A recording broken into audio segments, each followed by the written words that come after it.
All right, today we're diving into one of my favorite H.G. Wells short stories, The Magic Shop. It is such a brilliant tale, one that really gets you thinking about that blurry line between a child's imagination and an adult's, well, very rational reality. So, come on, let's go ahead and step inside. Right from the get-go, Wells just lays it on the line with this simple, matter-of-fact statement. This isn't your average toy store, folks. It's a declaration that as soon as you step through that door, the normal rules, they just don't apply anymore. So every great adventure starts with a call, right? But in this story, it's not some grand quest. It's much simpler. It's the determined pull of a little boy's hand. That boy, Gip, is about to drag his very skeptical father into a world he never even knew existed, right in the middle of a busy London street. You know how you sometimes see a place out of the corner of your eye, but when you look for it again, it's gone? That's this shop for Gip's father. He's seen it before, but it's always been elusive, like a mirage. But not today. Today, his son Jip sees all these alluring little objects in the window, and he makes the decision for both of them, pulling his dad right to the door. Yeah, there's no getting out of it this time. So they step inside, and it's immediately clear they haven't just entered a store. They've walked into a completely different reality. And this place has a manager, a very strange shopman, who is really insistent on one thing. Everything you see here is absolutely, genuinely real. And what a place it is. Imagine seeing a papier-mâché tiger that just wags its head all by itself. There are crystal balls, magical fish bowls, and mirrors that totally warp what you see. And running the whole show is this peculiar man, kind of sallow with one ear noticeably bigger than the other. The vibe is instantly magical, but, also a little bit weird. This is how the shopman introduces himself. He points out the sign, The Genuine Magic Shop, and insists there's no deception. And to prove it, he performs his first trick, pulling a solid glass ball right out of his own head. Just a totally normal Tuesday at the office. And he's just getting warmed up. Another ball comes from his elbow, then one from the back of his neck, and another one from his mouth. And he just hands them all to Gip. See, the magic here isn't a big showy performance. It's just casual. It's how things work.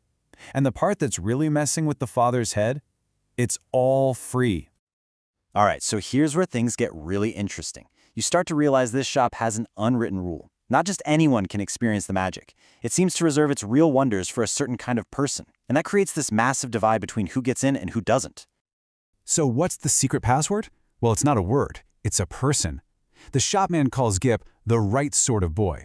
That's the key that unlocks everything.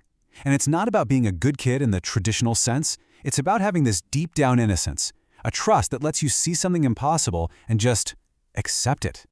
And Wells gives us this perfect, immediate example of the rule in action. While Jip is welcomed in, another kid shows up, this spoiled brat named Edward, who tries to just barge his way inside. But for him, the door is locked tight. The shop literally filters its customers.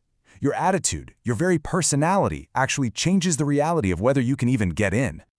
So because Gip passed the test, he gets the full VIP treatment. The wonders just keep on coming. The shopman pulls a living pigeon out of the father's hat. He wraps Gip's gifts using string that he pulls from his own mouth. And while Gip is just quietly soaking it all in, totally delighted, his father is getting more and more freaked out. Okay, so up until now, it's been mostly fun and games, right? A little weird, but amazing. Well, this is where the story takes a turn. That feeling of wonder starts to sour into real unease. The magic, from the father's point of view, is suddenly, as he says, becoming a little too genuine. The poor dad starts to feel his grip on reality just slipping. He gets this bizarre feeling, this sense of rumminess, that the shop itself is playing tricks on him. He feels like the counters and the ceiling are literally moving and twisting the second he's not looking directly at them. His whole rational world is starting to unravel. And then he sees this. It is a moment of pure nightmare fuel. He glances over and sees an assistant casually stretching his nose out like a long, red, flexible whip.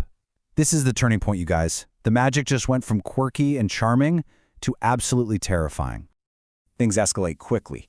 The shopman suggests a little game of hide-and-seek with Gip, and before the father can even process what's happening, the shopman grabs a big toy drum and just plops it right over his son. It seems like a harmless, playful little moment, but it is the absolute climax of this story.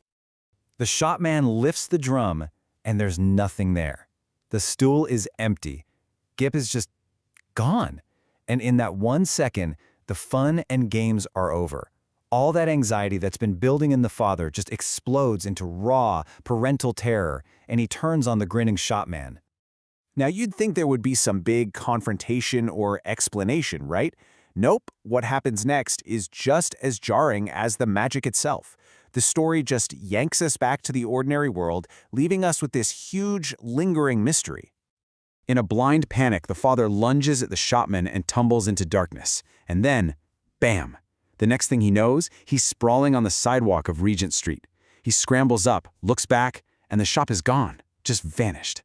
A second later, Gip reappears next to him, totally fine, holding 4 packages.